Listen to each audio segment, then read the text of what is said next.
നമ്മളോട് പറഞ്ഞിട്ടുണ്ട് സർക്കാർ അവിടുന്ന് ഡ്രെഡ്ജർ എത്തിക്കുമെന്ന് പറഞ്ഞിട്ടുണ്ട്. അപ്പം നമ്മൾ പ്രതീക്ഷിക്കുന്നുണ്ട് എത്രയും പെട്ടെന്ന് എത്തട്ടെ.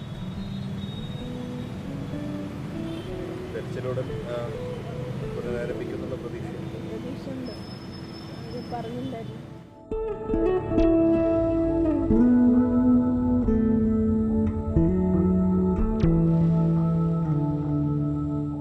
പോസ്റ്റിങ് ഇപ്പം പ്രസിഡന്റ് ഇപ്പം എഴുതി തന്നിട്ടില്ല. മിക്കവാറും ഇവിടെ തന്നെയാണ് ഇപ്പം ഉണ്ടാവുക. നമ്മൾ അവിടെ നിന്ന് പഠിപ്പിച്ചെടുക്കണം. നമുക്കിപ്പോൾ ഒന്നും അറിയാത്ത സ്റ്റേജാണല്ലോ. അപ്പോൾ ആദ്യം ഒന്ന് പഠിപ്പിച്ചെടുത്തിട്ട് നമ്മൾ വേറെ ഏതെങ്കിലും കണ്ണാടിക്കലായിരിക്കും അവർക്ക് സൗകര്യം തോന്നും. പക്ഷേ ആദ്യം നമ്മൾ ഇവിടെ നിന്ന് പഠിപ്പിച്ചെടുക്കാനുള്ള ശ്രമമാണ്.